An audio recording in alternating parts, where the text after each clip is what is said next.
자, 이번 얘기의 키워드는 스토커입니다. 올해 26년도 2, 3월부터 제가 직접 겪은 거고요. 오호. 지금은 끝났다고 말씀드리기에는 조금 찜찜하면서 지금도 모르는 번호로 전화가 오면 많이 긴장을 하는 상태입니다, 제가. 예. 제가 여자한테 스토킹을 당했다고 친구들이나 주위에 얘기하면 그 여자가 나이가 저보다 많이 어리고 제가 네. 남자여서 그런지 자랑질하냐고 비웃다가 돌빈이한테 보내드린 녹취록 있잖아요. 네. 그걸 들려주면 그때서야 다들 소름 돋는다고 얘기를 하더라고요. 예. 이 일에 시동이 걸리기 시작하는 때는 2월 중순이었습니다, 올해. 그때 당시 저는 사업체를 천안 불당동에 하나, 대구 동성로에 하나 이렇게 두 개였었어요. 지금은 대구 동성로에만 하나 가지고 있지만요. 어디 한 군데 오픈하면 제가 자리 잡을 때까지는 제가 직접 핸들링을 하고 자리가 어느 정도 잡히면 저희 본부장한테 맡겨놓고 저는 새로운 매장에 올인하는 그런 형태로 사업을 했어요. 그러다가 저희 본부장도 인천에 본인 명의로 사업장을 하나 내면서 저하고 똑같은 제가 천안점과 대구점을 왔다 갔다 하면서 매장 관리를 할 때였는데 어느 날 천안 매장에 앉아있는데 저는 처음 보는 키 한 170 정도 되는 여성분이 들어오시더라고요. 그래서 직원분들이 어서 오세요 하는데 저는 뭔가 이상했어요. 왜냐하면 제 사업체는 아이들이나 커플들이 많이 오는데 나이가 조금 있는 여성분 혼자서 들어오길래 뭐지 싶었어요. 근데 들어오면서 저한테 인사를 하더라고요. 일단 고객이니까 저도 그럼요. 인사를 같이 했죠. 그랬더니 아 여기 사장님이시구나 그러시더라고요. 저를 아시냐고 그랬더니 자기 여기 자주 오는 단골이라고 본인 입으로 말을 하더라고요. 오. 그래서 아 그러시냐고 저희 본부장하고 헷갈리신 것 같다고 그랬더니 사장님이시잖아요. 명품 클러치백 들고 다니신 분 아니에요? 그러길래 맞다고. 제가 프라다 클러치백을 들고 다니거든요. 그래서 바로 못 알아봐서 죄송하다고 말을 했죠. 근데 쭈뼛쭈뼛 서 있길래 무슨 일이시냐고 물었더니 지나가다가 여기 여자 직원분들 좀 드릴 게 있어서 왔다고 하더라고요. 오. 그래서 일단 앉으시라고 하고 직원한테 커피 한 잔 드리라고 말을 했습니다. 근데 자기가 여기 본부장님하고도 친했다. 명절 때는 뭐 전이랑 도가니탕이랑 가져다 드리고 진짜 친하게 지냈다. 일장 연설을 하더라고요. 네. 그래서 그러셨냐고 저희 직원들 챙겨주셔서 감사하다고. 그런데 아이스 아메리카노를 마시면서 가방에서 주섬주섬 뭐를 꺼내더라고요. 그 뭔가 봤더니 자기가 직접 만든 수제 팔찌, 머리핀 이런 것들을 꺼내면서 직원들에게 막 나눠주더라고요. 그래서 손재주 좋으시다고 직원들도 감사합니다 하고 그걸 받았어요. 그리고는 본부장님은 안 오는 거냐 물어서 본인 사업체 냈으니까 이제 천안점은 못 올 거라 얘기하고 그랬더니 자기는 딸 둘 키우는 누구누구 엄마다. 집도 이 근처다라고 얘기하는데 정말 가까웠어요. 그 아파트가 도미노처럼 자빠지면 저희 매장이 깔릴 정도? 거리가 그렇게 가까웠어요. 그렇게 몇 마디 말을 하다가 그날은 그렇게 가셨습니다. 저는 그분을 처음 보지만 그분은 제가 그나마 왔다 갔다 했을 때 저를 꽤 봤더라고요. 그리고 3일인가 지났을 무렵에 매장에 혼자 또 오셨어요. 그리고 아이고 오셨냐고 이번에 무슨 일이시냐고 그랬더니 저에게 줄 선물이 있다고 혼자 지내시니까 잘 챙겨 드시라고 소고기랑 와이프랑 딸도 주라고 팔찌랑 머리핀이랑 또 손수 만든 걸 들고 오셨더라고요. 그래서 감사하다고 그리고 또 한 잔 대접했습니다. 그렇게 그날도 몇 마디 말을 나누도록 하셨습니다. 그리고 2일 정도 지나서 제가 대구점을 가봐야 할 일이 생겼어요. 천안점에서 막 나가려는 순간에 그 여성분이 들어오시더라고요. 예. 그것도 어쩐 일이시냐고 물었더니 시간이 남아서 잠깐 들렸대요. 그래서 그러시냐고 그럼 커피 한 잔 드시고 가시라고 저는 지금 나가봐야 한다고 했더니 어디 가시냐고 묻더라고요. 대구점 가봐야 된다고 말을 하고 나가려다가 뭔가를 가지고 왔어야 하는데 깜빡해가지고 다시 들어와서 그걸 챙겨갖고 나가려고 하는데 네. 저보다 또 먼저 나가더라고요. 커피 잘 마셨어요 그러면서 조심히 들어가시라고 그러고 직원들한테 나 없는 동안에 뭐뭐 좀 각별히 신경 좀 써달라고 얘기하고 나갔는데 엘리베이터 앞에 서 있더라고요. 그래서 차 가지고 오셨나 보다 생각을 했죠. 그래서 엘베가 도착을 했고 타서 제 차량이 있는 층을 누르는데 층수를 안 누르더라고요. 오. 그래서 나랑 같은 층인가 보다 생각을 하고 엘베가 멈춰서 내리면서 조심히 들어가세요 인사를 했는데 저 사장님 부르길래 네 하고 쳐다보며 대답을 했더니 자기 좀 이 동네 그 동네가 불당동이었어요. 네. 불당동만 벗어나서 좀 내려주시면 안 될까요? 그러는 거예요. 그래서 태어달라. 왜 그러시냐고 물었더니 남편하고 싸웠는데 동네다 보니 걸어가다가 마주칠 것 같아서 마주치면 안 좋은 상황이 될 것 같아서 딱 불당동만 벗어나서 내려달라고 부탁을 하더라고요. 예. 그래서 남편분이 좀 폭력적이신가? 그래서 그러시냐고 알겠다고 그럼 타시라고. 그래서 불당동에서 7분 정도 톨게이트 쪽으로 오다가 제가 내려드렸습니다. 예.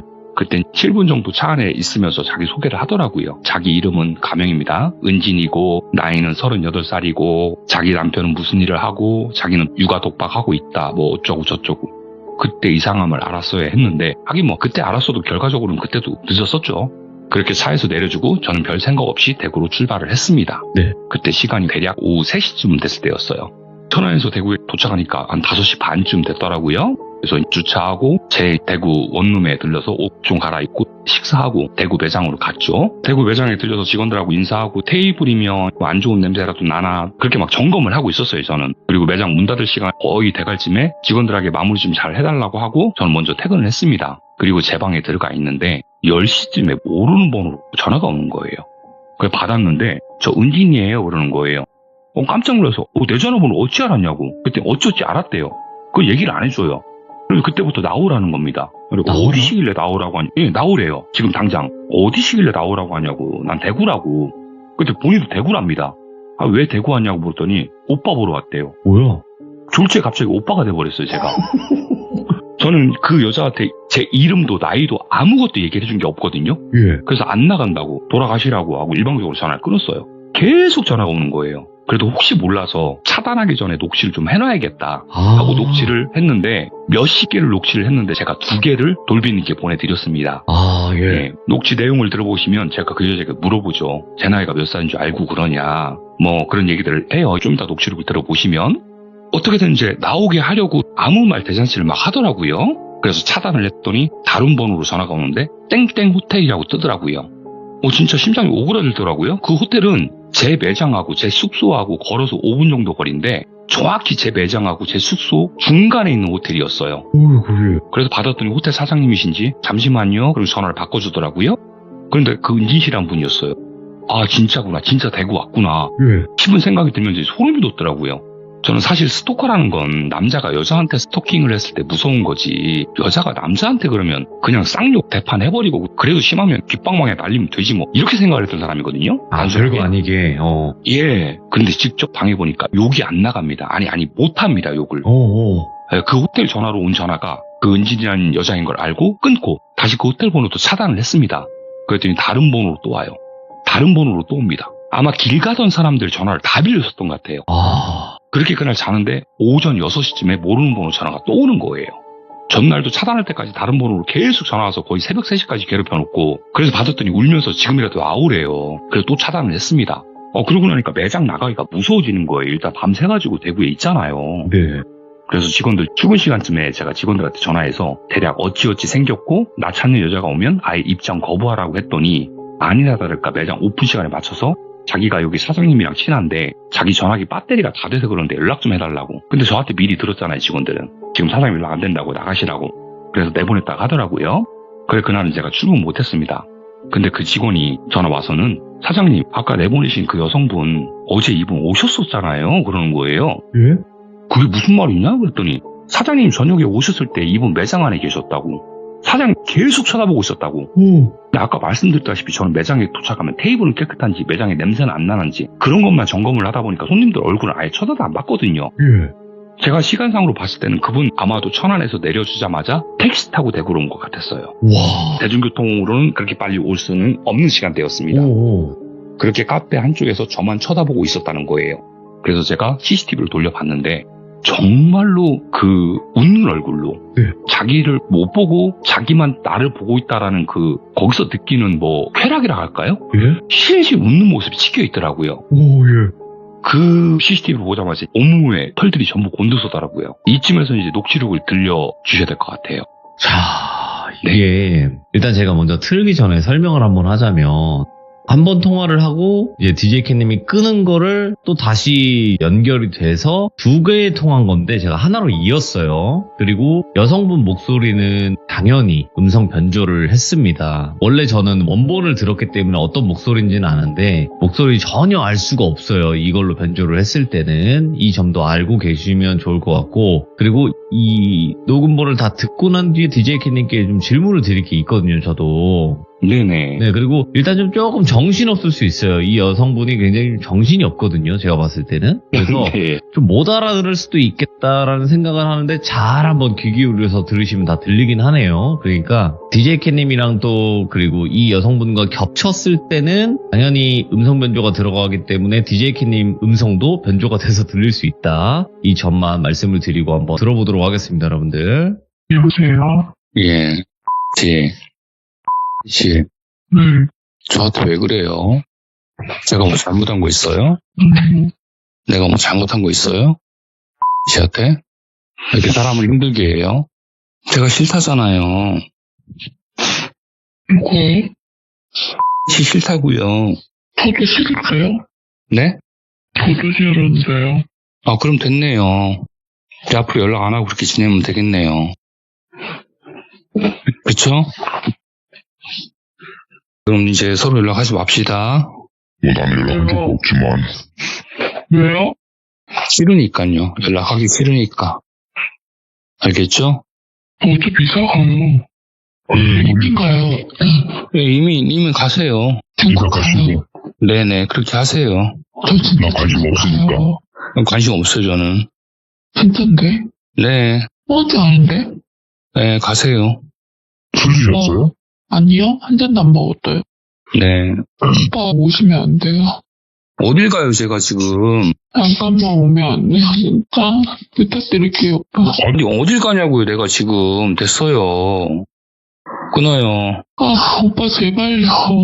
이제 연락하지 마세요. 오빠라고 하지 마세요. 제발요. 제가 왜 오빠예요. 나이 차가 얼마나 나는데. 두 살 몇 살인지 차이밖에 안 알아요? 돼요. 몇 살이요? 2살 차이밖에 안 된다고. 나하고요? 네. 내가 몇 살인데요? 일단 와서 민증 까면 되잖아요. 빨리 일단 내가 와보라니까요. 왜 그래야 되는데요? 왜 내가 민증을 까야 돼요? 저희가 친구잖아요, 그쵸? 뭐 잘못한 것도 없고. 아, 끊읍시다. 끊고요. 오빠 잘못했어. 일단 와봐요. 끊어요. 끊어. 아! 네. 저기, 그러지 마시고요. 정신 차립니다. 어차피 아무도 듣는 사람 없어요. 네? 어차피 듣는 사람 우리 둘밖에 없다고. 아니요. 내가 싫다고 누가 들을까봐 무서운 게 아니라 내가 싫다고요. 내가 싫다고. 아, 왜 울어요? 사랑하는 거 어때요? 나를요? 네. 하지 마세요. 사람 잘못 골랐어요. 그러면 저 아무하고나 만나요? 예, 아무나 만나시던가 알아서 하세요. 안 돼요. 제발요. 아니 그러지 마세요. 제가 뭐 잘못한 거 있어. 왜 그래요, 나한테? 오빠 키가 크잖아요. 아니, 그리고 잘생겼잖아요. 무지 있잖아요. 어깨도 넓잖아요. 몸도 좋잖아요. 통뼈잖아요. 아우 됐고요. 오빠도 깜짝 좀 하잖아요. 이상형이에요. 빨리 집으로 오빠 들어가세요. 이상형이라고요. 집으로 들어가세요. 예, 이 뒤로는 조용한 듯 싶었습니다. 그러니까 왜 온 거예요, 근데? 그걸 모르겠어요. 무작정 따라왔어요. 그 그러니까 뒤로는 보이지도 울기네. 않았고 예. 차단해놔서 그런가 연락도 없고 그렇게 잊었구나 다행이다 싶었는데 어느 날 밤 12시에 한 통의 전화가 옵니다. 받으려고 핸드폰을 딱 봤는데 보는 순간 저는 깜짝 놀랐어요. 010부터 11개의 전화번호 중에 딱 한 개만 틀리고 저랑 번호가 똑같은 번호로 전화가 오는 거예요. 이야. 제 번호가 0109로 시작하는데 0106으로 시작해서 뒷번호는 제 번호랑 다 똑같았어요. 네네. 그 받아서 여보세요 했더니 여보세요? 그러더니 웃으면서 끊어버리더라고요. 와. 그 여자분이었어요. 그래서 전화번호를 저장하고 카카오톡 푸사를 봤는데 본인 옆모습 사진에 상태 메시지가 나 누구게. 와, 또 소름 돋더라고요. 그게 진짜. 최근인데. 오. 그러고 아무 일도 안 벌어지고 있는 중이긴 해요, 지금. 한 달 정도. 근데 여자분들은 남자가 스토킹을 하면 무섭잖아요. 남자도요, 여자가 스토킹을 하면 겁나 무섭다는 걸 전 이 일로 깨달았습니다. 그러니까 이게 예, 남자분들 중에도 이게 뭐가 무섭냐 그러실 분들 계실 텐데 와. 정말 무섭습니다. 아 근데 저는 다른 네네. 것도 다른 거지만 이 마지막 멘트들이 있잖아요. 네네. 사랑하는 것 같아요. 갑자기 네. 본 지 얼마나 그러니까요. 됐다고? 그러니까 제 나이도 모르고 이름도 몰라요. 와. 이게 멘트가 일반적이지가 않잖아요. 맞아요. 그러니까 더 소름이 끼치는 거예요. 오, 저는 정말 무서웠습니다. 여자가 이렇게 무서울 수 있구나라는 거를 태어나 처음 알았어요. 그때 이후로는 전혀 뭐 연락이 오거나 그런 건 없는 거죠, 일단은. 네네. 지금은 없습니다. 한 달 정도 조용합니다. 그리고 제 설명을 못 들으신 분들도 계신 것 같은데 음성 변조예요. 저는 원래 목소리를 들었는데 그냥 가녀린 여자의 목소리예요. 그죠? 네네. 그냥 그렇죠. 일반적인 일반인의 목소리, 여성 목소리. 네, 좀 꼬맹맹이 소리를 많이 내는. 좀 애교스럽게 내려고 하는 네네네. 그런 느낌이긴 하죠. 네, 지금 이 음성 변조는 저희가 좀 극단적으로 음성 변조를 한 거예요. 왜냐면 특정이 되면 안 되니까. 네, 이 일은 제발 2탄이 안 나왔으면 좋겠습니다. 절대 나오면 안 돼요. 그리고 만약에 나온다고 하더라도 무조건 신고하세요. 이거 다 어차피 가지고 있으니까. 네, 알겠습니다. 예, 무조건 신고해서 요즘 뭐 어쨌든 스토킹 법이라는 게 강해졌기 때문에 네. 무조건 해주시면 될 것 같고요. 와, 근데 예. 진짜 충격적이네. 그 마지막에 그 속사포같이 내뱉은 그 멘트가 잊혀지질 않네요, 저는. 저도 우리 직원들도요. 네. 그걸로 저를 약 올려요. 통뼈시잖아요. 그러니까 통뼈잖아요라는 말을 세상에서 전 들어보지도 못했어요. 그런 거를. 통뼈잖아요. 잘생겼잖아요. 피부가 까무잡잡하잖아요. 이렇게 말을 하는 것 자체가 놀라운 정도죠. 저는 진짜. 그러게요. 전 올해 참 많이 놀랬습니다. 이상형이잖아요. 이거는 제가 봤을 때 다른 분들이 따라하실까봐 좀 무섭네. 진짜. 큰일 납니다. 따라하시면. 예. 이거는 안 당해본 사람은 말을 하지 말아야 돼요. 이것도. 말을 하지 마세요. 알겠습니다. 자, 그러면 이제 네. 두 번째 이야기 바로 한번 출발을 해보도록 할게요. 자, 이번 사연은 2006년도에 제주도에서 있었던 사연입니다. 예. 이번 얘기의 주인공은 이천인데요. 예전 시참 때 이천이에 대해 설명을 했었는데요. 못 들으신 분들을 위해서 이천이에 대해 잠깐 설명드리자면, 머리는 굉장히 짧은 스포츠 머리에 머리 옆에는 Z자를 이렇게 머리를 팠고, 피부는 까무잡잡하고 온몸에 문신이 어마어마하게 있는 친구예요. 그리고 피어싱도 어마어마하게 했죠. 눈썹, 코, 혀, 입술, 심지어 젖꼭지까지 피어싱을 했는데, 그리고 인사를 할 때 악수 같은 게 아닌 이 친구는 두 손을 모아서 합장 인사를 하는 친구였어요. 그리고 이 이천이라는 친구는 귀신을 봤었죠. 네, 이 친구가 제주도 어느 클럽에서 일을 하고 있었답니다. 근데 이제 그 일을 하기 몇 년 전에 그 클럽에서 일을 했었고, 몇 년 만에 다시 그 클럽에서 일을 하게 됐는데, 몇 년 전 일할 때 거기서 제주도 여자를 만나서 인연이 되었고, 몇 년 만에 다시 제주도로 돌아올 때까지 인연이 돼서 연인 사이로 오래 만나게 된 거죠. 그렇게 일을 하고 있을 땐 가끔 여자친구 친구들이랑 놀러와서 클럽에서도 이제 밖에서도 만나가면서 잘 지내고 있던 어느 날, 항상 재수 씨랑 친구 2명이랑 해서 셋이서 꼭 삼통 사러 왔었는데, 한나는 한 명을 더 데리고 왔더랍니다. 이천이는 처음 보는 여자친구의 친구였던 거죠. 그렇게 클럽을 재수 씨 일행 4명이 와서 룸이 아닌 홀에 앉아서 놀고 있었대요. 그래서 당연히 이천이가 그 자리로 갔죠. 갔더니 이제 재수 씨가 처음 본 그 친구를 소개해 주더랍니다. 내 친구 윤영이야. 맨날 방콕만 해서 콧바람 쐬라고 데리고 왔어. 윤영아, 우리 오빠 인사해. 하고 서로 인사를 쉽게 했더랍니다. 그래서 이천이가 안녕하세요, 이천이라고 합니다. 처음 뵐게요. 또 합장을 하고 인사를 했대요. 그런데 재수씨가 보니까 이천이가 좀 이상하더랍니다. 자기 친구를 소개해줬으면 인사치레 정도 하고 자기랑 얘기해야 되는데, 그 윤영이를 한참 쳐다보더랍니다. 자기 친구가 한 인물 하긴 하지만 저렇게 대놓고 쳐다보는 건 좀 아닌데 싶었대요. 재수씨가 보는 입장에서는. 근데 그것도 조금 기분이 안 좋은데, 그 윤영이라는 친구 옆으로 가서 다리 꼬고 앉아가지고 윤영이한테 얘기를 하더랍니다. 이천이가. 근데 윤영이 표정은 이제 황당해하는 표정이었대요. 무슨 말을 하길래 윤영이가 저런 표정을 짓나 싶었답니다. 그래서 재수씨는 머릿속에 저건 오바인데 싶었는데, 그 윤영이라는 친구가 갑자기 가방을 주더니 벌떡 일어나서 무진이야 불쾌하다는 표정으로 나 먼저 갈게. 그랬더니 휙 돌아가 버리더랍니다. 예. 재수씨하고 나머지 친구들은 뻥찐 표정으로 이천이랑 나간 친구 쪽을 번갈아 가면서 쳐다보고 뭔가 하는 표정으로 있는데, 재수씨가 이천이한테 물어봤대요. 윤영이한테 무슨 말을 했길래 제가 저렇게 화내면서 나가? 이렇게 물었답니다. 그 이천이는 이렇게 시끄러운 상황에서 할 얘기는 아니니까 이따가 끝나고 얘기해 라고 하고 이천이 대기실로 돌아왔대요. 이천이 재수씨도 이제 이천이한테 좀 삐져 있고, 재수씨 친구들도 멍한 표정으로 앉아 있고, 예. 그리고 일 끝나고 이제 이천이가 재수씨 집으로 갔답니다. 재수씨도 이천이를 따지려고 기다리고 있었다고 하고요. 이천이가 들어오자마자 재수씨가 따졌답니다. 아니, 어렵게 데려간 우리 집순이를 뭐라 했길래 윤영이가 그렇게 나간 거냐고. 윤영이가 그 후로 전화도 안 받는다고. 오빠 무슨 실수했어? 이렇게 묻더랍니다. 근데 이천이 입장에서는 그게 아니었어요.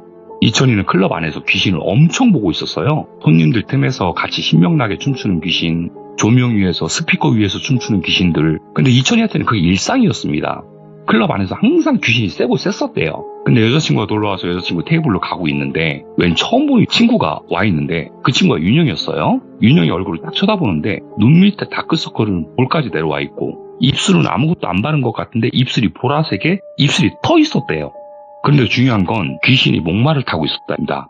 키는 엄청 작고 삐쩍 말라서 윤영이 머리를 잡고 눈이 카멜레온처럼 양눈이 서로 다르게 막 움직이더래요. 그리고 머리를 먹을 듯이 입을 벌렸다가 입속에 안 들어가니까 혀로 막 핥더랍니다, 머리를. 그 짓을 계속 반복하고 있더래요. 오. 그 귀신을 이천이가 딱 보는데 귀신의 나이도 가늠을 못하겠더랍니다. 그걸 딱 봐도 이천이가 볼 때는 악귀더래요. 완전히 삐쩍 말라서 낡은 반바지에 헐어서 구멍이 많이 뚫린 이제 메리아스. 그때 이제 제수씨한테 소개를 받았는데 이천이 눈에는 윤영이한테 눈이 가 있던 게 아니라 윤영이한테 목마타 있던 그 귀신한테 눈이 가 있었던 거예요. 윤영이한테 인사를 하는 동 마는 동 하고 그 악기를 째려보는데 그 악기가 윤영이 머리를 핥다가 입안에 넣으려고 입을 크게 벌렸다가 하면서 눈이 왼쪽 눈하고 오른쪽 눈하고 제각각 막 움직이다가 이천이를 딱 째려보더랍니다. 그때 이천이가 윤영이가 불쾌한 거였어요. 클럽 홀이다 보니까 시끄러웠기도 해서 가까이서 보고 싶었답니다. 좋게 얘기해서는 굉장히 허스키한 목소리고 나쁘게 얘기하면 목에서 가래 긁는 소리로 목소리가 이천이가한테 말을 걸더래요. 넌 내가 보이나 보네? 그러더랍니다. 그 귀신이. 그리고 윤영이 쪽으로, 아니 정확히 얘기하면 그 귀신 쪽으로 몸을 틀어서 이천이가 물어봤대요. 당신은 누군데 거기에 앉아있냐고. 그랬더니 그 귀신이 이거 웃더래요. 그러면서 묻는 말에는 대답을 안 하고 내가 왜 보이지? 희한한 놈일세? 어찌 보이지? 그리고 앉아서 계속 고개를 까딱까딱 흔들면서 쳐다보면서 되게 흥미로워 하더랍니다. 그러면서 윤영이 머리카락을 잡고 킥킥 웃으면서 막 자꾸 흔들더래요. 그때 윤영이는 이천이한테 불쾌해서 간다고 간 거였고요. 가면서 윤영이 어깨 위에 앉아서 나가면서도 그 귀신은 이천이를 계속 쳐다보면서 웃더랍니다.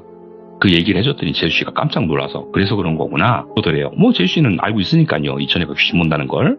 그래서 뭐가 그랬더니 어릴 때 엄청 친했던 친구인데 오빠 예전에 일하다가 제주도 떠난 이후에 우연히 연락돼서 삼총사에서 사총사가 됐는데 지금으로부터 6개월 전부터 애가 다 귀찮아하고 머리 아프다 그러고 어지럽다 그러고 집에서 절대 나오지 않아서 집에 찾아가서 친구들이 밥 먹이고 억지로 데리고 다니다가 이제 클럽까지 왔던 거라고 얘기를 하더랍니다.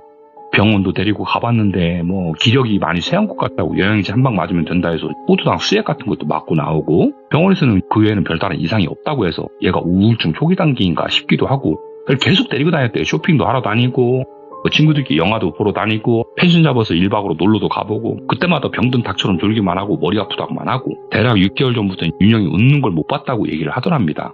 그래서 이천이가 윤영이라는 친구 다시 한번 보게 해달라고 했답니다. 이천이가 무당도 아니고 근데 다시 보자고 했던 이유는 그 귀신이 먼저 이천이한테 말을 걸었잖아요. 그래서 다시 대화를 해보고 싶었대요. 이천이가. 제수씨한테 얘기를 했더니 윤영이가 그날 오빠를 X라고 생각했을지도 모른다고 일단 친구들이랑 상의해서 윤영이 설득해 보겠다고 했답니다. 그렇게 며칠이 지나고 제수씨한테 연락이 온 거예요. 윤영이가 나가기 귀찮으니까 좀 집으로 오라고 했답니다. 그래서 윤영이 집으로 이천이랑 제수씨 그리고 친구 2명에서 총 4명이 윤영이 집으로 간 거예요. 이천이가 윤영이 집에 딱 들어가자마자 귀신 비린내가 진동을 하더랍니다. 그리고 역시나 윤영이가 소파에 앉아있는데 그 어깨 위에 그때 봤던 그 귀신이 이천이를 보더니 되게 밝게 웃으면서 너 또 보네? 그러더래요. 그 이천이가 말을 했답니다. 무슨 사연으로 윤영이 어깨에 있는 거냐고. 그런데 그냥 웃기만 하더래요. 킥킥 하고 웃기만 하더래요. 대답을 안 하더래요, 질문에. 그리고 그 집에 얼마나 오래 있었는지 귀신 비린내가 장난이 아니었대요. 이천이만 맡을 수 있는 냄새였던 거죠, 그건. 이천이가 생각했을 때 이 귀신이 이천이한테 먼저 말을 걸었었으니까 이번에도 먼저 말을 걸 거고 그러면 왜 윤영이 어깨에 올라가 있는지 물어보면 무슨 답을 듣겠지 싶어서 보자고 한 건데 지 할 말만 하고 이천이가 묻는 말엔 대답을 안 하고 웃기만 하는 겁니다, 계속. 그래서 윤영이한테 말을 했대요. 윤영씨 이상하게 듣지 마시고 제발 제 말 한 번만 믿어봐 주세요 라고 하고 얘기를 꺼냈대요. 그리고 윤영이를 처음 봤을 때부터 있었던 얘기를 쭉 해줬답니다. 그러니까 병원 가셔도 소용이 없었을 거라고 용한 무속인 찾아가 보시라고 늦을수록 안 좋으니까 최대한 빨리 찾아가 보시라고 얘기를 해주는데 윤영이가 그러더래요. 쌀데기 없는 소리 하시려면 빨리 가시라고 볼일 다 보신 것 같으니까 이제 나가달라고 피곤하다고. 그래서 등 떠밀려 또 나왔답니다. 그래서 제수씨하고 친구들하고는 이천이 말을 전부 인정을 하는 듯한 표정을 지었대요. 병원도 가봤는데 딱히 이상은 없다 그러고 대략 6개월 전부터 윤영이가 180도 바뀌어버렸으니까 그럴 수도 있겠다 싶었답니다. 나머지 사람들은. 그때부터 윤영이 친구들은 윤영이를 설득하기 시작을 했대요. 윤영아, 네가 언제부터 갑자기 변했다. 너 어깨도 아프고 머리도 아프다 하지 않았냐. 이천이 오빠가 뭘 좀 보는 사람인데 네 어깨 위에 올라가 있는 귀신이 있다는 말이 왠지 네가 아프다는 거랑 맞고 쉽게도 맞는 것 같으니까 이천이야 본전이지 않냐. 한번 무당집에 가보자. 계속 설득을 했답니다. 그랬더니 윤영이가 그럼 이천이 오빠 다시 한번 보자고 하더래요. 그래서 이천이랑 제수씨랑 커피숍에서 셋이 만났답니다. 윤영이가 묻더래요. 이천이한테 오빠 내 어깨에 있다는 귀신이 남성이냐 여성이냐 그리고 어떻게 생겼냐 정말 확신한 거냐 믿어야 할지 말아야 할지 모르겠다. 그 이천이가 대답을 해줬답니다.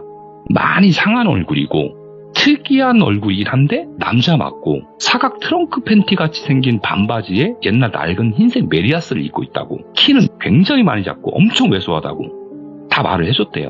그때 윤영이가 한숨 푹 쉬더랍니다. 그러면서 이천이 오빠 그럼 저 아는 무당 있으시냐고 물어서 있다고 얘기를 했대요. 그 당시 제주도에 이천이가 아는 무당이 있었답니다. 거기 가보라고. 그랬더니 한 번도 자기는 그런데 안 가봐서 무서우니까 같이 가달라고 부탁을 하더래요. 그래서 이천이, 재수씨, 그리고 윤영이 이렇게 셋이서 전화해서 다음날 예약을 하고 무당집을 가기로 한 거예요. 그래서 이천이가 재수씨 태우고 윤영이 집 앞으로 갔대요. 저 멀리 윤영이 집 앞에 윤영이가 나와 있는 걸 보고 운전해서 그쪽으로 가는데 이천이 눈에 윤영이 어깨에 그 귀신이 없더랍니다. 그날. 그렇게 차를 세웠는데 윤영이가 뒷자리를 타면서 하는 말이 나 안 가도 될 것 같은데요? 오늘 웬일로 너무 개운하고 머리도 아프고 컨디션 너무 좋다고 그러더래요. 이천이가 그래도 이왕 나왔으니까 가보긴 하자고. 그렇게 셋이 무당집에 갔답니다. 무당집에 들어서면서 이천이가 인사하고 자리에 앉자마자 무당이 말을 하더래요. 이천이한테 얘기는 다 들었는데 어깨에 없는데? 그러더래요. 그래서 이천이가 항상 있었는데 오늘 차에 태울 때 보니까 없더라. 그때 무당이 냄새는 진동하고 흔적은 있네. 여기를 어찌 알고 안 따라왔을까? 그러면서 윤영이한테 주소를 가르쳐달라 하더래요. 그러면서 이따가 저녁 7시쯤에 윤영이 씨 집으로 갈 테니까 집에 있을 것 같다고 왠지 그러더랍니다. 그래서 그렇게 하기로 하고 나왔대요. 그리고 이제 윤영이랑 들어가다가 카페 들려서 커피 한잔 마시고 윤영이 집으로 셋이 다 간 거예요. 윤영이 집 현관문을 들어서자마자 애완견이 주인 맞아주듯 현관 입구에서 그 귀신이 기다려던 듯이 폴짝 뛰어서 윤영이 어깨 위로 올라가더래요. 이천이가 볼 때 정말 희한하더랍니다. 오늘 무당집을 가는지 알고 안 따라온 건가? 이 귀신은 대체 뭐지? 싶어서 윤영이한테 이 귀신이 집에서 기다리고 있었다고 들어오자마자 바로 어깨 위로 올라갔다고 그러니까 윤영이가 이천이 말에 확신을 가지더래요. 그때는 방금 현관문 딱 들어서자마자 윤영이가 머리가 무겁고 아파지기 시작을 했거든요. 그렇게 어깨 위로 올라간 귀신은 또 키키키 하면서 웃고 즐거워하고 눈은 카멜레온처럼 좌우 제각각 움직이면서 수시로 이천을 쳐다보면서 계속 웃더랍니다. 그렇게 얼마나 시간이 지났을까? 어깨 위에 있던 귀신이 흠칫 놀라더니 좌우를 두리번거리더니 닫혀있는 창문으로 쫙 빨려나가듯 사라지더랍니다. 이천이가 뭐지? 하는 순간에 노크 소리가 들렸대요. 무당이 도착을 한 거예요. 이천이가 그때 딱 알았대요. 아, 무당을 만나거나 오는 걸 귀신같이 알고 피하는구나. 무당이 현관을 들어오면서 아이고 냄새야 그러더랍니다. 방금까지 있었지? 그러더래요. 그래서 이천이가 맞다고 아무래도 보살님이 오시는 걸 알고 피한 것 같다고 얘기를 했답니다. 무당이 하는 말이 다행히 겁 많은 잡귀야. 악귀 같았으면 내가 와도 피하지 않아? 그러더랍니다. 근데 도대체 어디서 왔을지가 궁금하네? 이렇게 도망다니면서 붙으면 답이 없어. 이 잡기가 분명히 어딘가에 가 있을 것이 또 있다는 얘긴데 거길 무슨 수로 잡나? 그러더랍니다. 그러면서 윤영이를 보면서 무당이 묻더래요. 이 잡기에 대해 아는 거 없냐고. 뭐든 깨름직한 게 있거나 생각나는 거 있으면 사소한 것까지 다 얘기해보라고. 분명히 본인은 알고 있는 게 있을 거라고 그렇게 확신을 갖고 얘기를 하더래요. 윤영이가 한참을 망설이다가 조심스럽게 얘기를 꺼내더랍니다. 윤영이가 대학을 휴학하고 직장생활을 한참 하다가 대학을 졸업해야겠다 싶어서 같은 대학교 다른 전공으로 편입을 했답니다. 거기서 군대 다녀오고 1, 2년 놀다가 편입한 한 살 많은 오빠가 있었대요. 어린 후배들한테 그렇게 잘했답니다. 특히 윤영이한테 그렇게 잘해줬대요. 항상 고민 상담하면 묵묵히 들어주고 배려심과 젠틀함이 정말 멋졌답니다. 근데 후배들이나 윤영이는 그 오빠를 절대 남자로는 안 봤대요. 그 오빠가 딱 생각이 난 건 처음에 이천이한테 물어봤잖아요. 어떻게 생겼는지. 키는 작고 엄청 삐쩍 말라서 반바지에 메리아스. 사실 그때 아 하고 알았답니다. 그러면서 안 믿었던 무속 귀신을 믿게 된 거고 이천이가 얘기한 외모가 그 오빠의 외모였대요. 그렇게 학교 다니면서 그 오빠랑 친하게 지내면서 학교 생활을 하다가 윤영이한테 남자친구가 생겼대요. 남자친구랑 노느라고 이제 그 오빠하고 만나는 것도 잠깐 뜸해지고 그런데도 어쩌다 연락하면 남자친구랑 잘 지내냐고 행복하게 잘 지내라고 남자친구가 속썩이면 얘기해 오빠가 혼내줄게 그러면서 너스레를 떨더랍니다. 그러다가 MT를 갔대요. MT 가서 후배들하고 그 오빠하고 다들 한 방에 모여서 술을 어마어마하게 먹었대요. 근데 이제 윤영이하고 그 오빠는 술도 세기도 했지만 그렇게 취할 만큼 마시지는 않았다 그러더라고요. 그렇게 넓은 한 방에서 여럿이 모여서 먹다가 후배들 몇 명이 꼬꾸라지고 그러면서 그 방에서 지그재그로 누워서 다들 자기 시작했답니다. 윤영이도 그렇게 한참 자고 있는데 갑자기 느낌이 이상해서 깼대요. 누군가가 자기 가슴을 더듬고 있더랍니다. 그래서 잽싸게 그 손을 확 잡았대요. 그 손을 딱 잡았을 때 얼른 빼려고 힘을 주더랍니다. 그래서 일어나라고 너 누구냐고 그랬더니 그 오빠더래요. 근데 자는 척을 하고 있더래요. 분명히 손을 잡는 순간에 손을 빼려고 힘을 준 것도 느꼈고 그 잡은 손을 심하게 흔들면서 일어나라고 하는데도 자는 척하고 있는 게 너무 눈에 보였답니다. 그래서 쌍욕을 하면서 일어나라고 소리 질렀더니 부시시 잠에서 깨는 척을 하더래요. 그래서 왜 그러는 거냐고 능청스럽게 묻더랍니다. 그래서 손을 꽉 잡은 상태에서 오빠가 지금 내 가슴 만지지 않았냐고 막 그랬더니 손가락으로 좀 조용히 하라는 식으로 입에다 가져다 대면서 쉬쉬 알겠어 미안해 그러더랍니다. 날 밝으면 얘기하자고 다른 자는 후배들 알까봐 두려웠던 거죠. 그래서 일단 손을 놔주고 윤영을 밖으로 나갔대요. 그런 일이 있고 2, 3일 지나서 그 오빠가 윤영이한테 전화가 왔더래요. 잠깐 만나자고 진심으로 사과하고 싶다고. 그래서 윤영이가 집 앞에서 만나자 했대요. 그 오빠한테 정이 떨어져서 다정하게 커피 마시는 것도 싫었답니다. 짧게 진시어머니 사과만 받고 끝내려고 집 앞에서 만났는데 그 오빠라는 사람이 욕을 섞어가면서 도리어 화를 내더래요. 내가 너를 얼마나 좋아했는데 넌 알고 있지 않았냐고. 네가 다른 놈을 만나고 자기한테 눈길 한 번 안 주고 그러고도 네가 사람이냐고 도리어 따지더랍니다. 오빠가 나를 좋아했든 말든 나는 오빠한테 이성으로서는 관심도 없었고 그냥 이제까지 지냈던 그런 편한 사이가 자기 좋았다고. 그러니까 이성으로 볼 것 같으면 연락하지 말라고 윤영이가 얘기를 하는데 사과는커녕 두고 보자고. 절대 포기 안 할 거라고. 어찌되나 두고 보자고. 그러면 시시거리면 가더래요.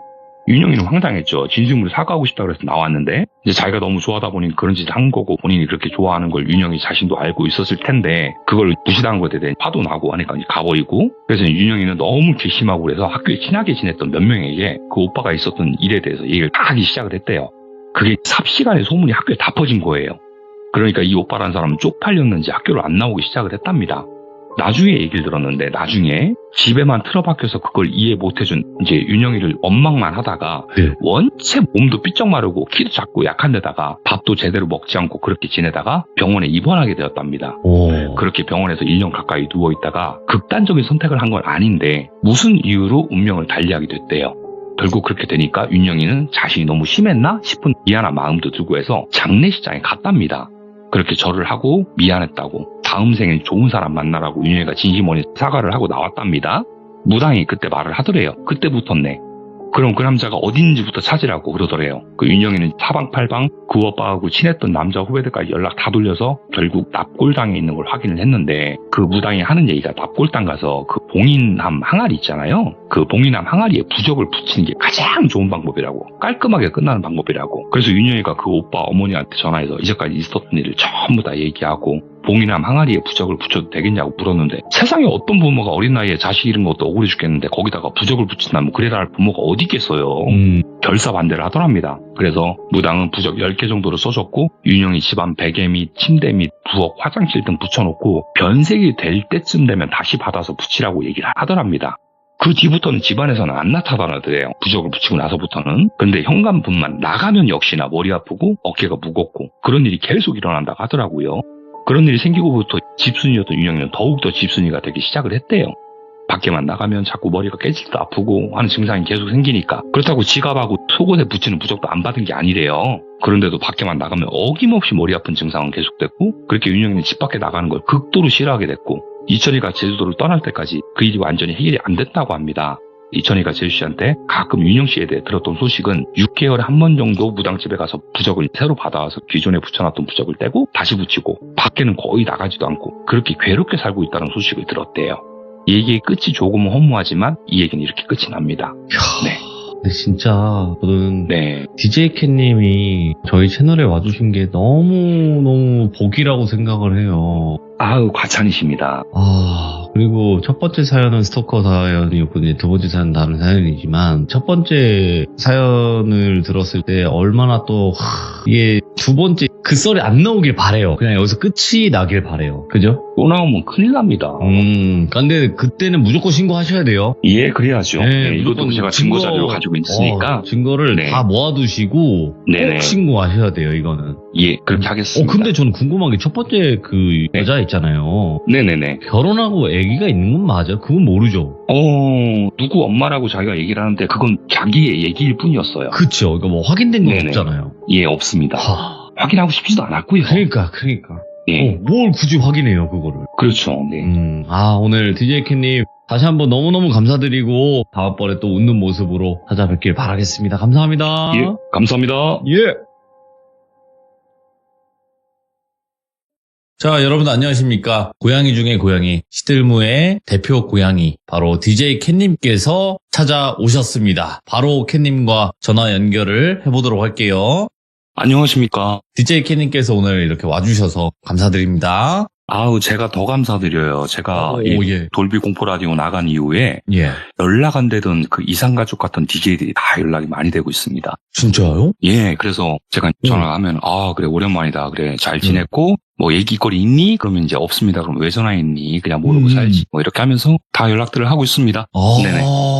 좋은 거네. 뭐 연락 네네. 안 올 사람들도 오긴 하겠지만. 오면 안 되는 사람들. 기다렸던 사람들이 많이 오더라고요. 기다렸던 분들이 오셨다는 것은 굉장히 좋은 네. 소식이라고 생각을 하거든요. 네네네. 다행입니다. 아무튼 또 돌비 공포 라디오 하나의 또 순기능이에요. 예. 네. 감사합니다. 네. 자, 오늘 DJ 캣님께서 이렇게 찾아와 주셨는데 오늘 해주실 이야기는 어떤 이야기가 될까요? 일단 첫 번째 키워드는 예. 밤낚시입니다. 오, 좋아, 밤낚시 얘기고요. 너무 네, 좋아요. 두 번째 예. 키워드는 일단은 그건 말씀을 안 드리고 갈게요. 오케이, 알겠습니다. 그럼 바로 출발을 해보도록 하겠습니다. 렛츠고! 기리십니다. DJ 캣이에요.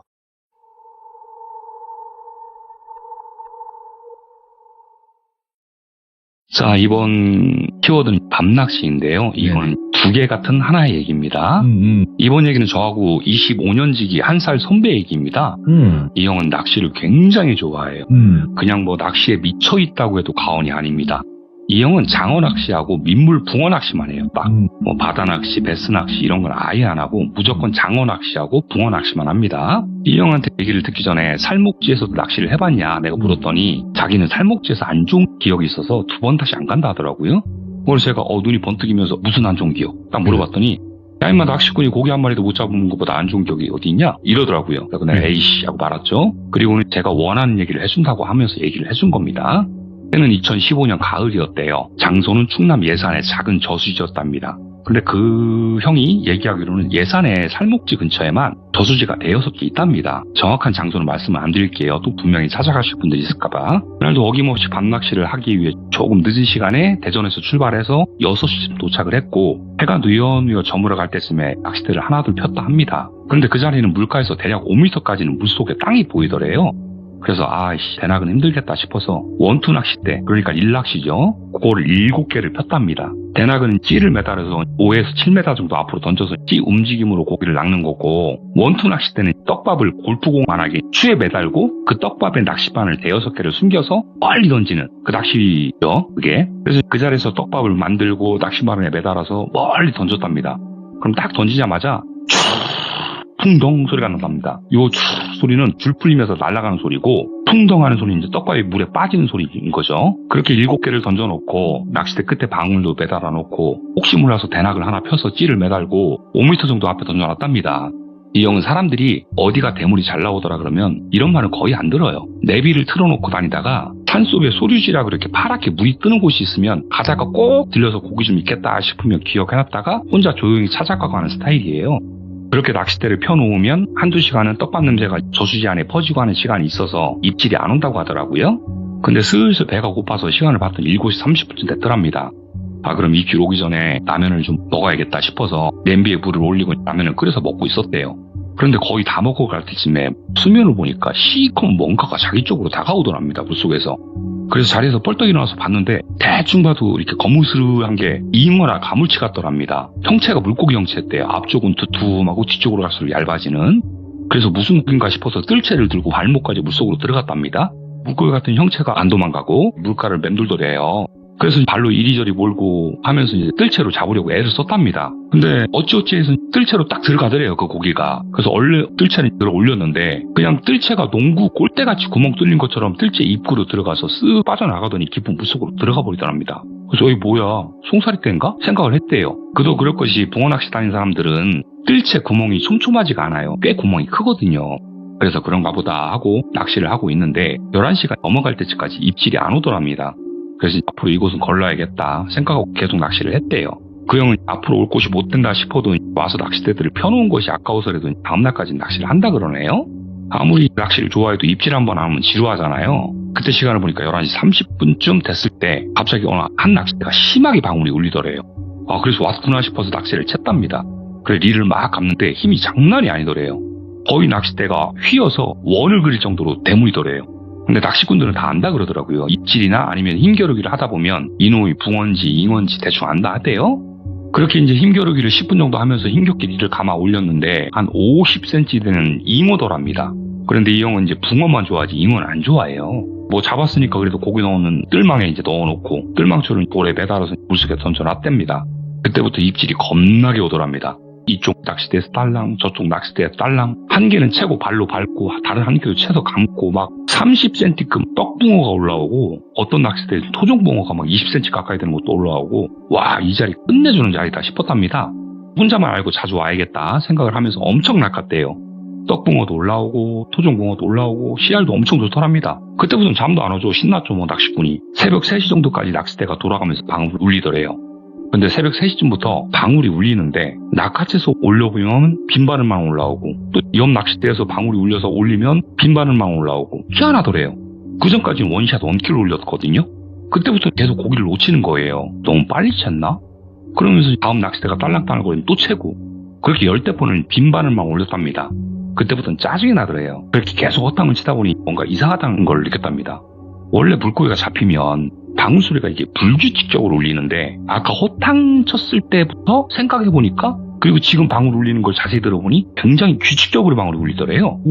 예를 들어 고기가 물리면 딸랑딸랑 딸랑딸랑 이렇게 울려야 되는데 아까 한참 잡았을 때 그렇고 지금도 그렇고 허탕 칠 때부터 방울 소리가 딸랑 꼭 무당이 방울 흔드는 소리처럼 들더래요.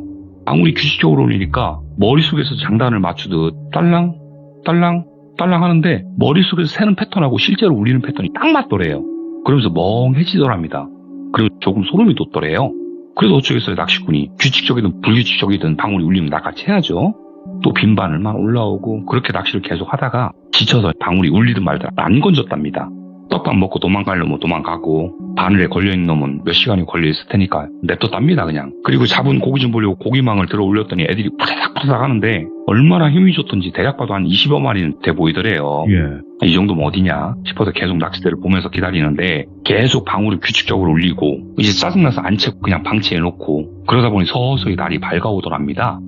이제 날이 밝네 싶을 때까지 계속 방울이 규칙적으로 딸랑 하고 있고 그래서 하나를 채봤답니다. 역시나 빈바늘만 올라오더래요. 그래서 이제 날도 새고 하니 한 번만 더 던지자 싶어서 떡밥을 매달고 탁 던지니까 촤 풍덩 하는 소리가 듣고 낚싯대를 고정해놓고 앉아 있었답니다. 그리고 날이 조금 더 밝아지니까 낚싯줄이 보이더래요. 깜짝 놀랐대요. 낚싯대 끝에서 낚싯줄이 물 쪽으로 쫙쫙 뻗어나가 있어야 할 낚싯줄이 10m 정도 뒤에 있는 큰 오목나무인가? 여하튼 엄청 큰 나무, 잎사귀가 하나도 없는 나무가 서 있는데 낚싯대 7개가 전부 줄이 그쪽을 향해 있더랍니다. 전부 바늘이 그 나무에 걸려있던 거예요. 너무 놀란 거예요. 왜? 분명히 촤 날아가서 풍덩하는 소리를 듣고 낚싯대를 고정했는데 전부 뒤에 큰 고목나무에 낚싯바늘이 다 걸려있으니까 이게 뭔가 싶더랍니다. 자기가 낚시를 1, 2년 다닌 것도 아닌데 이렇게 실수로 던질 수도 없고 그렇다 하더라도 1개 정도면 이해를 하겠는데 7개 전부가 나무에 걸려있으니까 그리고 또 던질 때 딸려가는 소리에 풍덩 소리도 들었는데 이게 뭐지? 싶고 멍하더랍니다. 그래서 잡은 고기를 보려고 고기망을 들었더니 고기는 한 마리도 없고 오랫동안 물속에 침수되어 있던 그런 나뭇가지들이 잔뜩 들어있더래요. 혹시나 고기망에 구멍 났나 싶어서 이리저리 살펴도 구멍은 없고 근데 분명히 잔뜩 잡았고 또 중간에 들어서 확인까지 했었잖아요. 근데 고기 한 마리가 없더래요. 일부러 구겨놓지 않으면 들어갈 수 없는 나뭇가지들만 잔뜩 들어가 있고 야 귀신이 미신이 믿지도 않는 사람이 뭐 이건 잘못됐다 홀렸나? 라는 생각이 들어서 급하게 정리를 했대요. 이제 낚싯대에 접어서 가방에 넣고 고기망 나뭇가지들도 빼서 버리고 물기 털어서 싸고 하다가 그러니까 물가에 큰 고기가 와서 잡으려고 들었던 뜰채망 있잖아요. 그걸 물기를 털려고 싸려고 하는데 뜰채망에 긴 머리카락이 잔뜩 들어가 있더랍니다. 거기서 또 한 번 소름이 돋았대요. 아까 그 큰 고기가 잉어나 가물치가 아니었고 사람 머리였나? 싶으면서 오싹해지더랍니다. 그래서 부인학교 낚시 가방들 챙겨서 도망 나왔다고 합니다. 그런 일을 겪고 나서는 그 저수지는 2번 다시 안 간다고 하네요. 그리고 좀 전에 말씀드린 그런 일을 겪고 나서도 그 저수지만 안 갔지 계속 밤낚시를 다녔다네요. 충남에 있는 저수지, 충북에 있는 저수지 발 닿는 곳은 어디든 다녔대요. 그러다가 2021년 1월에 친구랑 충남 공주에 있는 꽤나 큰 저수지에 밤낚시를 간 적이 있답니다.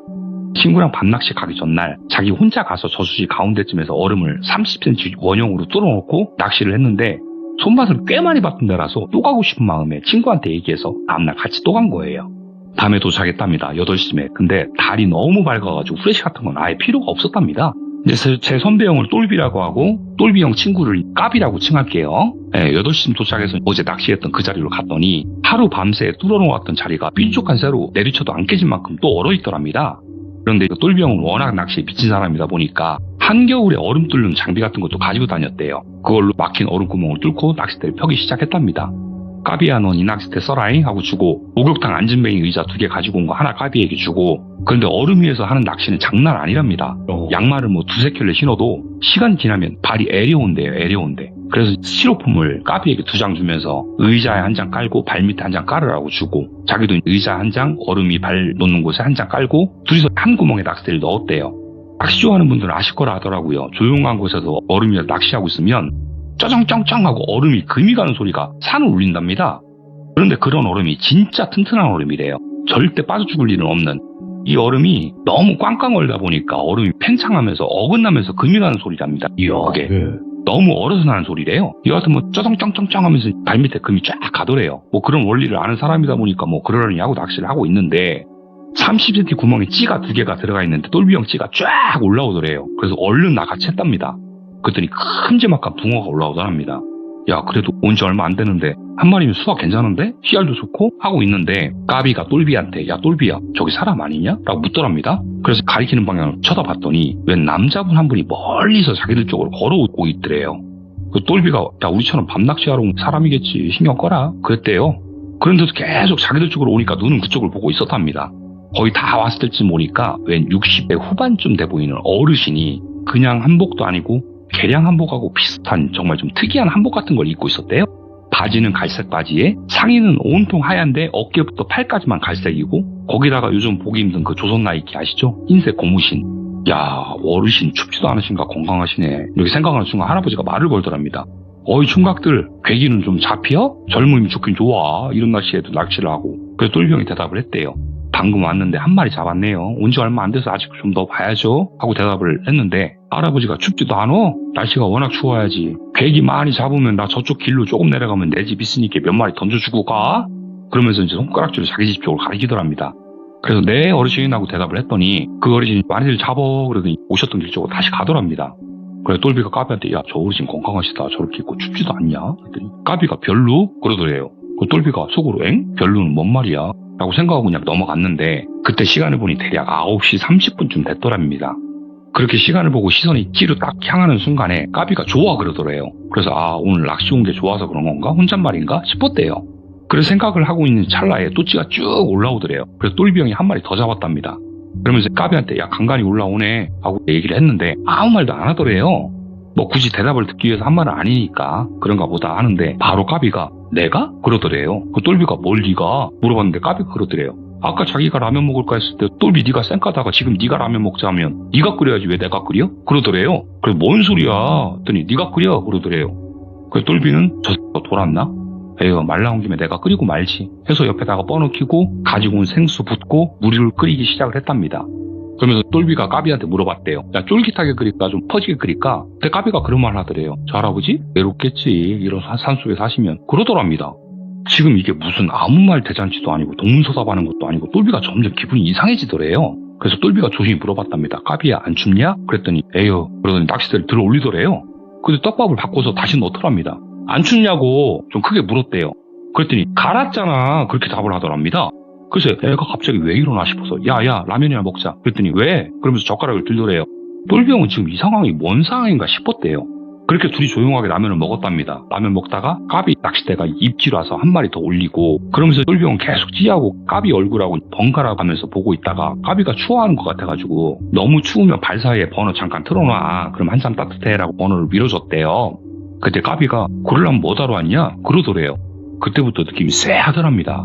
아니 30cm 구멍 하나에 서로 낚싯대를 넣고 마주보고 있으니 거리도 거의 1m 정도밖에 안 되는데 얘기를 못 알아듣는 건지 뭐에 홀린 건지 참 이상하더래요. 그때 까비찌가 쭉 올라오면서 까딱거리면서 흔들리더랍니다. 그래 똘비 형이 까비한테 야 니 거 입질 온다 얘기를 했더니 까비가 똘비한테 그러더래요. 야 그럼 쭈쭈 덥겠냐? 그러더래요. 그러면서 까비는 자기 찌가 움직이는데도 멍하니 보고 있더랍니다. 아 이거 뭔가 잘못됐구나 싶은 생각이 들 때 까비가 똘비 형한테 너 오늘 나한테 왜 그래? 왜 그렇게 잔소리를 내대? 그러면서 짜증을 내더래요. 내가 언제? 그랬더니 물 저기 있잖아 갖다 줘? 그러더니 가져다 주면서 짜증도 내지 마라 그러더래요. 그때 똘비 머릿속이 복잡해지더래요. 낚시를 이거 계속 해야 하나? 그만 철수해야 하나? 그때 까비찌가 심하게 움직이더래요. 그땐 또 까비가 그걸 낚아채더랍니다. 그렇게 들어 올렸는데 하얀색 고무신 뒤쪽이 걸려서 올라왔대요. 그래서 똘비 형이 야 그거 고무신 아니냐? 물었는데 까비는 아싸 대어다 그러면서 아이스박스에 넣으려 가더래요.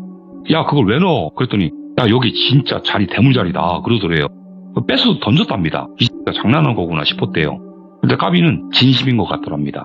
쫓아가서 다시 고무신을 들고 오더니 네가 잡은 건 아이스박스에 넣고 내가 잡은 건 버리냐? 그러면서 아이스박스에 다시 넣더래요. 아, 뭔지 모르겠지만 지금 둘 중에 하나는 제정신이 아니구나 싶어서 어째야 하나 고민하고 있는데 바로 똘비형 찌가 움직이더래요.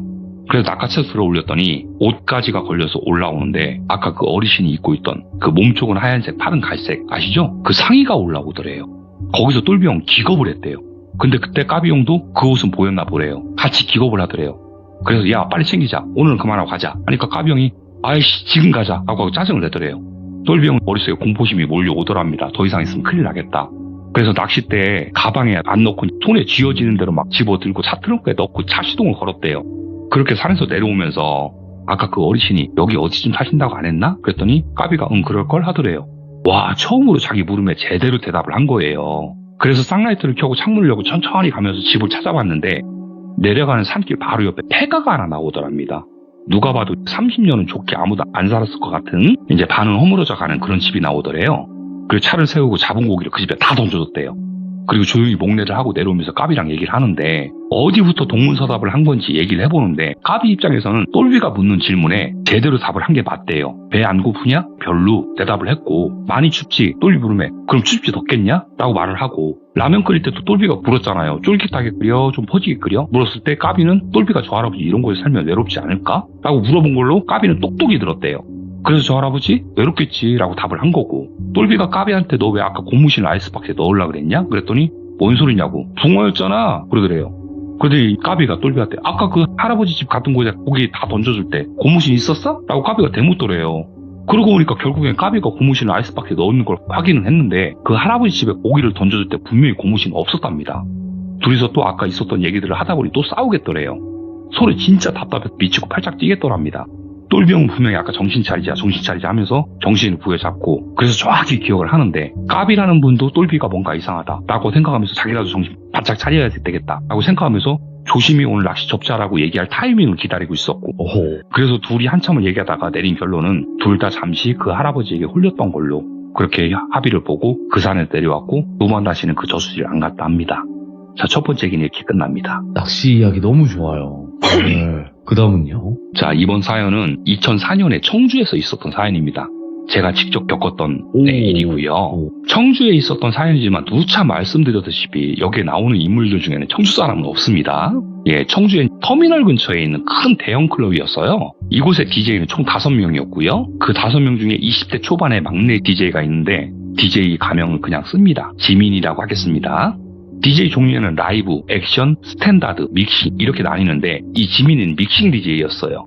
믹싱 DJ는 멘트도 없고 액션도 없고 그냥 음악만 틀어요. 그러다 보니까 믹싱 DJ들 오디션은 100% 리얼 그대로만 뽑습니다. 무대 올라가서 음악 틀어보고 이딴 거 없어요. 그냥 오디션 보러 왔다가 아니라 면접 보러 왔다가 맞아요. 믹싱 DJ들은 뭐 전부는 아니지만 일단 기본적으로 키가 180은 다 넘어요. 그리고 수트발이 장난이 아니에요. 믹싱 DJ들은. 지민이랑 저랑 이제 오픈하는 클럽에 같이 일을 시작을 한 거예요. 근데 지민이가 예의도 바르고 말도 이쁘게 하고 눈치도 엄청 빨라서 형들이 고개를 돌리는 순간에 물 드릴까요? 그러면서 물 따라주고 그냥 안 이뻐할래 안 이뻐할 수가 없는 애였어요. 그때 숙소가 40평대 사장님이 사놓은 아파트였거든요. 방 3칸에 거실 넓고 거기서 옹기종기 다 모여 살았어요. 형들이 배고프다고 하면 시키지도 않았는데 자다가도 뻘떡 일어나서 라면 끓여와. 형들 속옷하고 양말도 각방에 벗어놓은 거 다 찾아다 빨아놔. 얘를 지민이를 흠잡을 곳이라고는 손톱에 때만큼도 없었어요. 농담도 잘 받아주고 그렇게 다들 막내 지민이를 이뻐하면서 지내게 됩니다. 그러다가 DJ들 전체 회식을 하면서 지민이가 술을 몇 잔 마셨어요. 이제 한 잔, 두 잔 마시다가 어느 정도 마시고는 잔을 딱 치우더라고요. 그래서 DJ 한 명이 물어봅니다. 왜? 그만 마시려고? 그랬더니 지민이 하는 얘기가 형님들께 혹여라도 술 먹고 흔들리는 모습 보이고 싶지 않아서요. 이렇게 말을 하더라고요.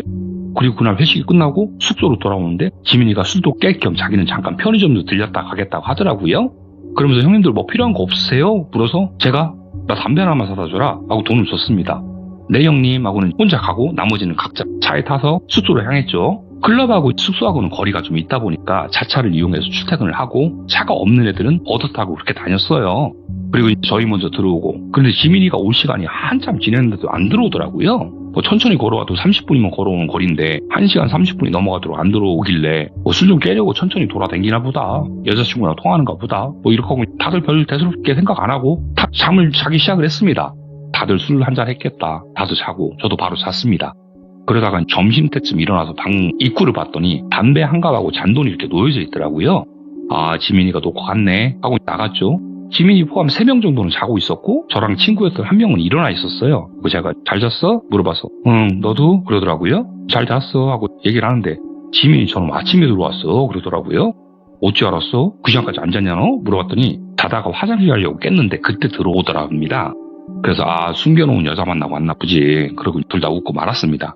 그날 다들 일어나서 숙소에서 짜장면하고 만두를 시켜 먹고 빈둥빈둥 거리다가 먼저 출근할 애들 출근하고 나랑 친구 DJ랑 선배형 한 명이랑 출근하려고 아파트 주차장에 갔는데 제 차량을 멀리서 보는 순간 제 차량이 괴물인 줄 알았어요.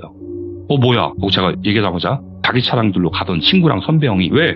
하면서 제 차를 보고 뛰어오더라고요. 다들 뭐야? 그러면 제 차를 뛰어왔었죠. 그때 제가 제 차가 BMW Z3였었어요. 그 당시에. 차지붕이 오픈이었죠. 근데 차지붕에 공사장에서나 고속도로 공사할 때 쓰는 그 꽃갈콘 있죠? 네. 그게 운전석 지붕 위에 하나, 조수석 지붕 위에 하나, 무슨 뿔처럼 올려져 있고 본넷 맨 앞쪽에는 보르꼬라가 죠 구멍 3개 뚫려 있는 큰 벽돌, 그게 2개가 올려져 있는 거예요. 꽃갈콘은 그렇다 치고 큰 벽돌을 드러내니까 본넷에 오만 기스가 다 나 있더라고요. 그냥 살짝 올려놓은 게 아니라 올려놓고 끌었나 봐요. 그때 당시 제 차에 블랙박스가 없었던 시절이었어요. 그걸 다 치우고 차량 본넷을 보니까 제 입에서는 개발이 자동으로 나오죠. 완전히 본넷이 막 벽돌을 다 긁어놨는데 선배형이 설마 내 차는 괜찮겠지? 라고 가봤는데 역시나 그 차도 똑같이 되어 있었어요. 지붕 양쪽에 꽃갈콘, 본넷에 구멍 3개 뚫린 벽돌 2장. 주위 차들 다 둘러봐도 그렇게 된 차량은 제 차하고 그 형 차하고 2대밖에 없었어요. 어쩔 수 없이 그렇게 그날은 출근을 합니다. 출근 시간이 됐으니까. 클럽 도착해서 와 우리 차에 이렇게 되어 있었다고 먼저 출근했던 DJ에 얘기를 하고 이제 이쯤 되면 귀족님들 의심 가는 인물이 하나 있잖아요. 지민이. 그래서 지민이 있는데 어떤 새끼가 형 차하고 내 차에 이렇게 해놨다고 얘기를 하는데 지민이가 아침에 형님 저 들어올 때까지만 해도 괜찮았었는데요? 이렇게 얘기를 하더라고요. 근데 사실 저희도 지민이가 살짝 의심이 갔지만 지민이를 의심을 하고 싶지는 않았어요. 설사 누군가가 지민이가 하는 걸 봤다고 해도 에이 설마 지민이가 그랬을 리가 없어 라고 아마 했을 거예요. 지민이 평소 행동으로 봐서는. 그래서 일단 제 차와 선배형 차는 제 친구가 다니는 대전 공업사에 차를 맡깁니다. 그리고 일주일 후에 새 차로 다시 도착을 해요. 예. 근데 이제 저희가 일 끝나면 출출하다 보니까 모여서 밥 먹는 회식 안에 회식을 많이 했거든요. 또 그날도 지민이는 술을 조금만 먹고 안 마시더라고요. 그렇게 들어오는데 역시나 지민이가 바람 좀 쐬고 들어간다고 형들 뭐 필요한 거 없냐고 묻더라고요. 그때 선배형이 나 치약 하나만 사다 달라고 돈을 줬어요. 그러니까 지민이가 그 정도는 자기가 그냥 사다 드린다고 괜찮다고 하는 거 꾸역꾸역 돈을 손에 쥐어 쓰더라고요. 다들 숙소에 들어와서 혹시나 하는 마음에 불안하기도 하면서 에이 아닐 거야 라고 생각하면서 또 혹시나? 그러다가 이제 잠이 들었습니다. 그날은 오전 10시쯤에 눈이 떠졌어요. 잽싸게 제 차량으로 가봤죠. 다행히 그날 제 차량과 선배형 차량은 아무 일도 없었습니다. 예. 그리고 또 낮에 각자들 방에 들어가서 거실에서 놀다가 출근 시간 돼서 먼저 출근할 사람들 출근하고 남아있던 사람들도 출근하고 일 끝나고 다시 숙소로 왔는데 후배 하나가 그러니까 지민이 바로 윗동생이에요. 그 후배 하나가 형님들 하고 소리를 지르더라고요. 각자 방에 나오면서 왜 그래? 그랬더니 자기가 많은 의상들 중에 개인 의상 속주머니에 10,000원짜리로 30만 원을 넣어놨었는데 없었다는 거예요. 그럼 도둑이 들었다는 거야? 에이, 설마 네가 착각한 거겠지. 잘 찾아봐. 그러면서 같이 찾아줍니다. 근데 어디에도 없어요. 야 네가 착각한 거 아니야? 네가 쓴 거 잊어버리고 있는 거 아니야? 근데 이 동생은 아니다. 절대 아니다. 이틀 전에 분명히 넣어놨다. 그럼 돈 도대체 언제 없어진 거냐? 하고 저희들끼리 궁금해했었습니다. 그러면서 나머지 DJ들은 지가 잘못 넣고 못 찾거나 쓰고 헷갈려 하는 걸 거야 라고 생각을 했었어요. 그런 일이 있고 2, 3일이 지났나? 일 끝나고 숙소 근처에서 전부 닭볶음탕을 먹고 술 먹는 애들은 술 한 잔씩 하고 지민이도 몇 잔 마시고 그렇게 숙소로 돌아가는데 지민이가 그날은 바로 들어오더라고요. 제가 물어봤습니다. 야 오늘은 바람쐬러 안 가냐? 했더니 왜요 형님? 뭐 필요한 거 있어요? 그러더라고요. 네. 말씀만 하세요. 다녀올게요. 그러더라고요. 아니야 필요한 거 없어. 아니 너 술 먹으면 항상 바람 쐬고 오잖아. 그래서 물어본 거야. 했더니 오늘 얼마 안 마셔서 괜찮아요. 그래서 숙소에 들어왔습니다. 그래서 다들 잤죠. 그리고 또 일어나서 TV도 보고 뒹굴뒹굴 하다가 출근한 사람들 먼저 출근한다고 나갔는데 출근하던 동생이 급하게 숙소를 뛰어오더니 형 하고 빨리 내려가 버려요. 왜? 물었더니 차에 또 그렇게 되어 있대요. 그래서 부랴부랴 내려가 봤더니 이번에 선배 차는 괜찮은데 제 차만 꽃갈콘 2개, 구멍 3개 뚫린 벽돌 2개, 또 본넷은 다 긁혀있고 그때 기분이 진짜 말로 표현할 수가 없습니다. 그래서 또 친구 공업사로 수리보내서 5일 정도 있다가 다시 받고 그러다가 또 숙소 근처에 회식을 하는 날, 그날은 제가 너무 불안해서 제 친구만 태우고 오던 길이라 숙소에서 대략 300m 떨어진 좀 깊숙한 골목에 세워두고 걸어왔어요. 그 먼 거리를. 그리고 어느 때와 똑같은 회식 아닌 회식을 하고 숙소에 들어왔는데 지민이가 같이 들어왔어요. 근데 제 친구 DJ가 여친이 타 지역에서 왔다고 옷 갈아입고 숙소를 나갑니다. 그때. 그리고 다들 잠을 잤는데 아침 10시쯤 여친 왔다고 나갔던 친구가 급하게 저를 깨우더라고요. 야야 캐다 빨리 일어나봐 빨리 일어나봐. 왜? 하고 일어났죠. 니 차 빨리 가봐 니 차. 내 차는 왜? 어제 멀리 내놨잖아. 너랑 같이 왔잖아. 그랬더니 차에 가보래요. 어제랑 똑같이 돼 있대요. 오. 그래서 옷 입고 나가서 300m 좀 걸어갔죠. 그날도 어김없이 꼭할콘 2개 구멍 3개 뚫린 벽돌이 또 있더라고. 근데 이 친구 하는 말이 자기가 아침 9시 반쯤에 들어오는데 지민이가 보르코 벽돌 2장을 한 손에 하나씩 들고 내 차로 가는 걸 봤다면서 숨어서 따라가 봤더니 네 차에 그 짓을 하는 거 똑똑히 두 눈으로 봤대요. 그래 너 술 먹은 거 아니지? 그랬더니 자기는 술도 안 먹었고 직접 보고 깜짝 놀랐다는 겁니다. 그래서 일단 이건 비밀로 해라. 선배형하고 상의를 하자라고 하고 숙소로 돌아갔어요. 숙소로 가면서 정말 저는 신기한 게 그 짓거리 한 것도 괘씸하긴 한데 도대체 그 보르코 벽돌들은 어디서 구해온 건지 그게 가장 의문이었어요. 무겁게도 겁나 무겁거든요. 그게. 그렇게 방에 와서 지민은 자고 있었고 선배형 방을 열어봤더니 어디 간지 없더라고요. 그래서 선배형 올 때까지 조용히 기다리는데 정말 달려가서 지민이 머리를 걷어차고 싶은 심정이었어요. 그때는. 결국에 출근 시간 다 돼서 선배형 개인적인 일을 보고 들어왔고 지민이랑 지민이 바로 윗동생이 먼저 출근하고 선배형방으로 친구랑 갔어요. 말을 하려고 지민이가 이런 짓을 했다는 걸 봤다 얘기를 하려고 갔는데 선배형이 옷이랑 옷을 전부 방바닥에 던져놨더라고요. 뭐 하세요? 물어봤더니 현금 100만 원이 없어졌대요. 100만 원이. 아무리 찾아도 없대요. 친구랑 저랑 그때부터 느낌이 쎄하더라고요. 언제 없어진 거예요? 물었더니 어제 일 끝나고 와서 넣어놓은 건데 돈 찾던 선배형한테 앉아보시라고 중요한 얘기가 있다고. 그래서 제 친구가 본 지민이의 행동을 선배형한테 얘기를 했습니다.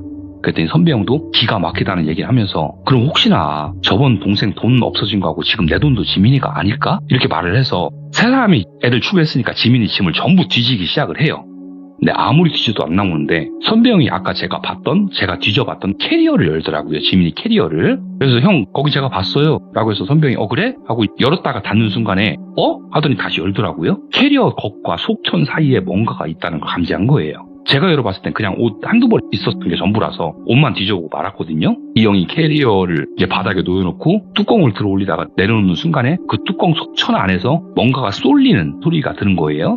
자세히 보니까 맨 가장자리에 칼로 예리하게 한 15cm 정도가 찢어져 있었더라고요. 그 안에 손을 넣어보니까 만원권 100만원하고 웬 작은 노트가 들어있었습니다. 근데 요 100만원이 선배형 100만원이라는 증거는 없잖아요. 그래서 우리들끼리 머리를 쓴 게 만원짜리 100장을 똑같은 방향으로 100장을 다 정리를 해요. 그러니까 100장이 전부 한쪽 방향이 세종대왕이 나오도록. 그리고 다시 넣어놓습니다. 그러다 보니까 출근 시간이 다 돼서 노트랑 돈이랑 그냥 같이 넣어놓고 그날 일이 끝나고 밥이 뭐고 전부 할 말 있다고 숙소로 데리고 들어옵니다. 우리가. 그때 지민이가 해맑게 형님 커피라도 탈까요? 이렇게 묻더라고요. 그때 그 모습을 보는데 소름이 돋더라고요. 아니야 와서 그냥 앉아봐. 그래서 선배형 앞에 저 포함 전 DJ들이 선배형이 짰던 대로 얘기를 합니다.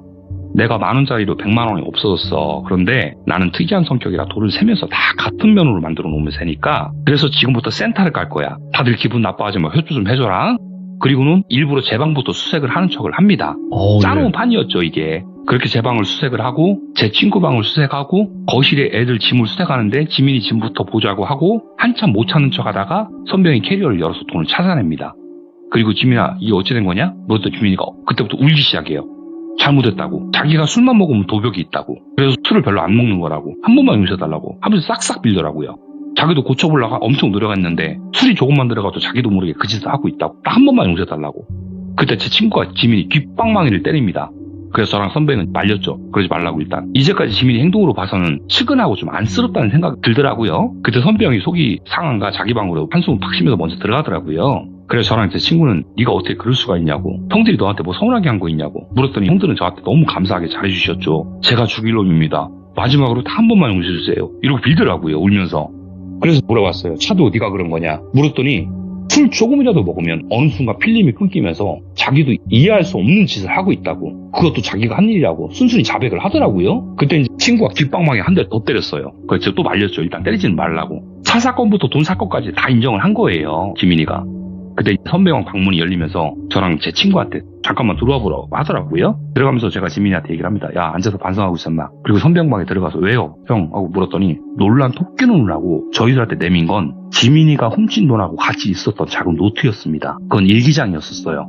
매일 쓰진 않았는데 이벤트가 있는 날만 썼더라고요. 땡땡이 개자식, 내가 지 속옷이나 빨려고 DJ 한 줄 아나? 아, 나 어이없는 새끼. 땡땡이 저 개자식을 어떻게 엿먹일까? 그냥 죽여버릴까? 그리고 똘똘이 손이 없어 발이 없어. 왜 지가 처먹을 라면을 나한테 끓이게 만들어? 어이구. 개자식도 다 불리절 죽일까? 술 진땅 처먹게 하고 다 자빠서 살 때 휘발유 불 지를까? 개 나한테 심부름을 왜 시켜? 담배 심부름 왜 시키는데? 내가 지 따까린 줄 아나? 그 얼마 전에 편의점 들르다가 바람 쐬고 들어온다고 해서 혹시 시키실 일 있으시면 얘기하라고 해서 제가 돈 주고 담배 한 가 부탁했던 거 있잖아요. 그건 거예요. 그리고 선배형에 대해 써있는 내용은 땡생이 지가 뭐대 나한테 지 어깨를 주무르라고 그래. 내가 무슨 지 안마사야 뭐야. 그리고 네가 무사할 줄 알아? 그래서 안마 시킨 적 있냐고 선배형한테 물었더니 가게에서 어깨가 뻐근해갖고 자기 왼팔로 오른쪽 어깨에 올리고 오른쪽 팔을 빙빙 돌리고 있었답니다. 그랬더니 지민이가 형님 어깨 안 좋으세요? 묻더래요. 그래서 오늘 이상하게 좀 어깨가 뻐근하네. 그랬더니 형님 잠깐 앉아보세요. 제가 좀 주물러 드릴게요. 그러더래요. 그래서 아니야 괜찮아. 그랬더니 아 형님 저 안마 잘해요. 잠깐 앉아보세요. 그랬더니 이렇게 막 앉히더래요. 그래서 괜찮은데? 그래서 앉았는데 막 주무르면서 형님 시원하시죠? 그래서 와 시원하긴 하다. 그러했던 일이 있었답니다. 그리고 제 친구 얘기는 뭐라고 써있냐면 내가 쓰레기통이냐? 이 개야. 네가 필요 없는 음악을 왜 나한테 버려? 네가 안 쓰면 나도 안 써. 개 후레새끼야. 어디 먹 같은 음악을 나한테 버리고 짓이야. 이렇게 써 있었어요. 이거에 대해서 넌 뭔 얘기냐 그랬더니 제 친구가 어느 날 숙소에서 컴퓨터로 음악을 듣고 있는데 지민이가 노크를 하면서 들어오더래요. 그래서 형님 이 노래 뭐예요? 좋네요 그러더래요. 그래서 야 나 이 노래 필요 없는데 너 쓸래? 물어봤답니다. 아이고 형님 주시면 저야 감사하죠. 그럼 줄 테니까 너 써라. 그 자리에 CD로 구워줬답니다. 그랬더니 거듭 감사하다고 형님 제가 음료 쏠게요 이러더니 신이 나서 나가더래요. 그 일이 있었던 거예요. 그러니까 저희가 강제로 시켰던 일은 한 번도 없었던 거죠. 자기가 원해서 하는 것 마냥 해놓고 그걸 일장에 가만 안 두겠다고 따박따박 쏘는 거예요. 그걸 보자마자 제 친구가 저 개라고 문 열고 바로 뛰어나서 선병이랑 저랑 말릴 겨를도 없이 친구가 날라차기를 해버리더라고요. 지민이한테. 그러니까 엉엉 울면서 잘못했습니다. 자기도 왜 그런지 모르겠습니다. 형님 잘못했습니다. 그러면 계속 비는 거예요. 달달달달 또 떨면서. 선배형이 일기장을 지민이 앞에 툭 던지면서 물었어요. 그리고 이건 뭐냐? 그러니까 엉엉 울던 지민이가요.